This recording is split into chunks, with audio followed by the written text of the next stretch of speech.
जीत हासिल करने की चाह में प्रेम एक बहुत बड़ी गलती कर बैठता है। प्रतियोगिता के दौरान वह चुपके से अपने बनाए हुए खाने में अतिरिक्त मसाले मिला देता है, ताकि उसके खाने का स्वाद दूसरों से बेहतर लगे और वह किसी भी कीमत पर जीत सके। लेकिन उसकी यह चाल ज्यादा देर तक छिप नहीं पाती।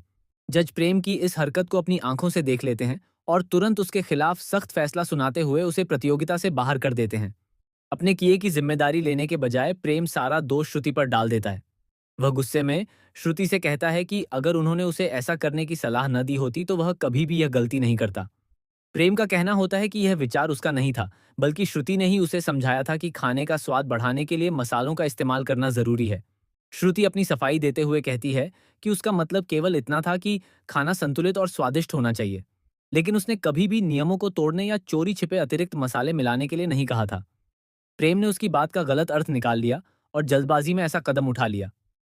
इसके बाद जज सभी प्रतियोगियों के सामने साफ शब्दों में कहते हैं कि यदि प्रतियोगिता में हर कोई अतिरिक्त मसाले मिलाकर स्वाद बढ़ाने लगे, तो फिर इस मुकाबले का कोई मतलब ही नहीं रह जाएगा। इस प्रतियोगिता का उद्देश्य यह देखना था कि किस प्रतियोगी के हाथों में असली स्वाद, हुनर और सादगी है। यहाँ कृत्रिम तरीके से स्वाद बढ़ाना पूरी तरह नियमों के खिलाफ है। इसलिए प्रेम ने जो किया, वह बिल्कुल भी स्वीकार्य नहीं है। जज आगे कहते हैं कि सच्ची कुकिंग वही होती है जिसमें बिना किसी अनुचित तरीके का सहारा लिए केवल अपनी कला और मेहनत के दम पर बेहतरीन स्वाद तैयार किया जाए। इसी वजह से प्रेम को अंतिम राउंड से बाहर कर दिया जाता है। दूसरी ओर अनुपमा अपनी ईमानदारी, सादगी और बेहतरीन पाक कला से सभी का दिल जीत लेती है। जज भी उनकी तारीफ करते हुए कहते हैं कि असली जीत उसी की होती है जो मेहनत, ईमानदारी और अपने हुनर के बल पर आगे बढ़ता है। अब सभी को यही उम्मीद है कि प्रतियोगिता की विजेता अनुपमा ही बनेगी। प्रतियोगिता खत्म होने के बाद प्रेम घर पहुंचता है और बेहद गुस्से में श्रुति पर अपना सारा गुस्सा निकालता है। वह कहता है कि उसने अब तक अपनी मेहनत के दम पर हर राउंड जीत लिया था, लेकिन आखिरी समय पर उनकी सलाह मानकर उसने अपनी जिंदगी की सबसे बड़ी गलती कर दी। उसे इस बात का पछतावा होता है कि आखिर उसने श्रुति की बात पर भरोसा ही क्यों किया। तभी राही प्रेम को आईना दिखाती है।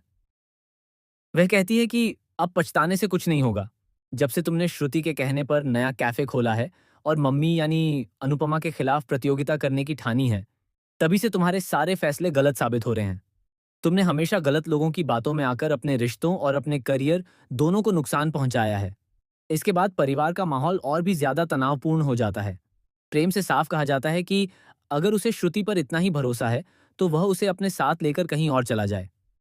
तभी राही मजबूती से खड़ी होकर जवाब देती है कि यह सिर्फ किसी एक का घर नहीं है, बल्कि उसका ससुराल भी है।